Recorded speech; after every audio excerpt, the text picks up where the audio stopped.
I'm Jesse, and today we're going to take a look at Love Letter.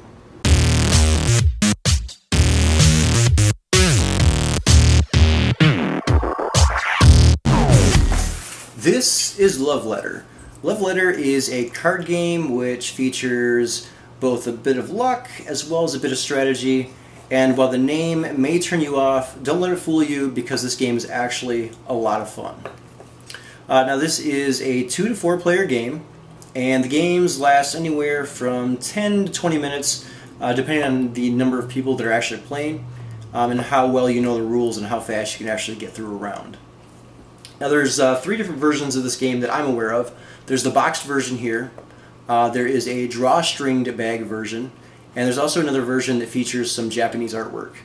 I have a growing board game collection, and I wanted the boxed version to sort of fit in with the rest of them on my shelf, so that's the one we're going to be reviewing here today. So let me go ahead and open up the box here, set the lid aside. Inside the boxed version we have this nice little instruction booklet which features a story here, quick little story to explain the game. There's also the rules of the game here, and as well as a quick rundown of the powers or abilities that each of the different cards has within the game. On the back here we have a quick reference for setting up the game as well as how to win at the game. So to win at the game, for a 2-player game you need to have 7 tokens. For a 3-player game you need to have 5 tokens, and for a 4-player game you need 4 tokens. So what are the tokens? Well, the tokens are these wooden blocks here. These are referred to as tokens of affection. As you can tell by the name of the game, Love Letter, these are your tokens of affection. And I'll explain that here in just a second as to why we actually have these. And then inside the box here what we have are 4 reference cards. On the front they list the cards that are in the game, and then on the back we have a quick setup as well as a quick overview of what you need to do during your turn. And then we have 16 playing cards. And there are 8 different types of cards here, and let me explain what those are. So first we have 5 guard cards, and the guard has the number 1 on it. And what the guard allows you to do is, if you play this card, you can guess another player's hand, as long as you don't guess a guard. And if you happen to be correct, that person is out of the game until the next round. And there are 5 of those. The next card is the priest.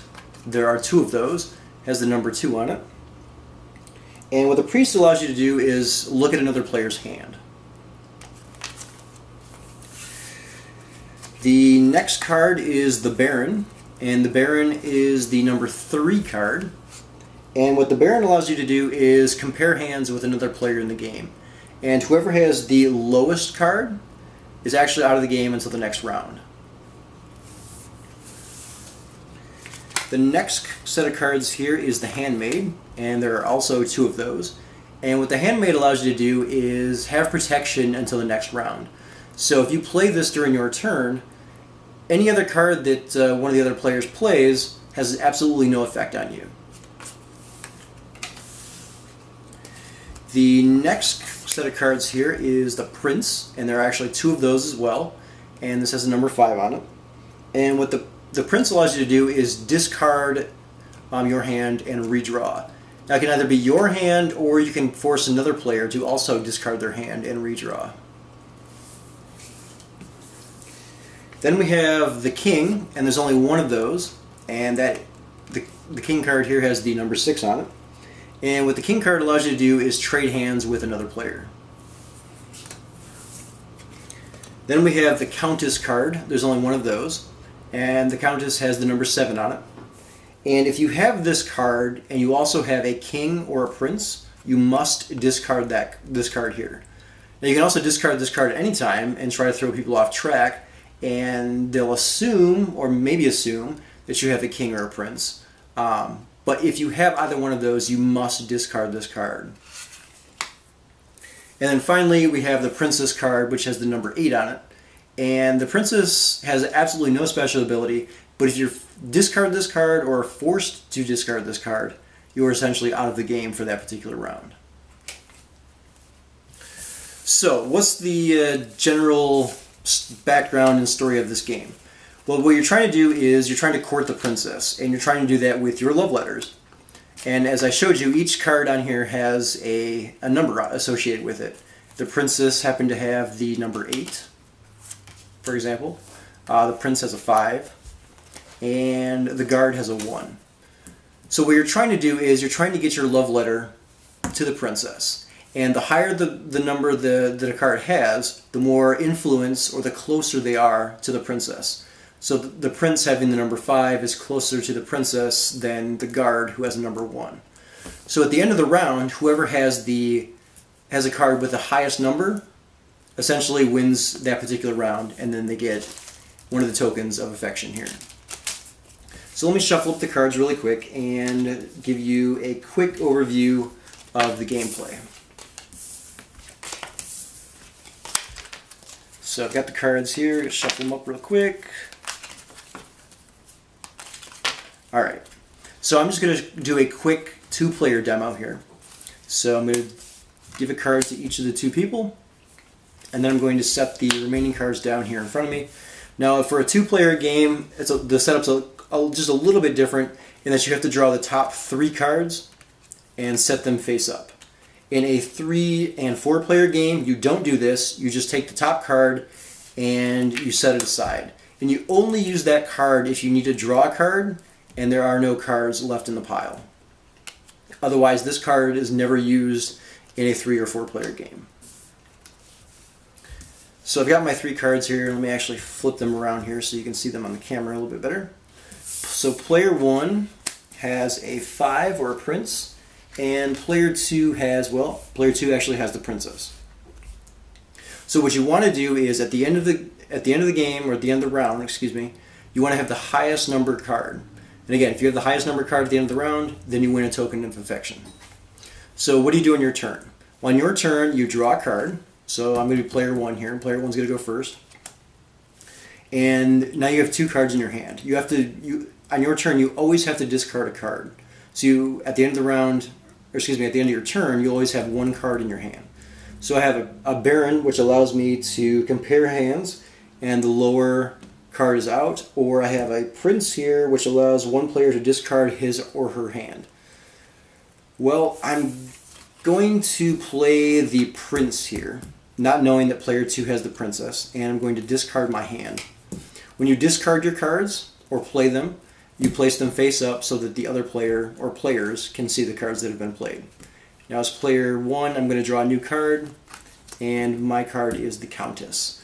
But player 2 doesn't know that yet because I've not shown them this card, and I'm keeping that card a secret. So it's player 2's turn now. Player 2 is going to draw a card. Player 2 has the Princess and the Handmaid. They're going to play the Princess card so that they're safe for the next round, and any card that player 1 plays has absolutely no effect on them. So it's player 1's turn. Player 1 also draws a Handmaid, so player 1 will also play the Handmaid card. Player 2 draws a 3. They can't discard the Princess because if they do, they're out of the game. So they're going to play the Baron card. But since player 1 is playing the Handmaid, nothing happens because player 1 is protected. So player 1 now draws another card. And he drew a King.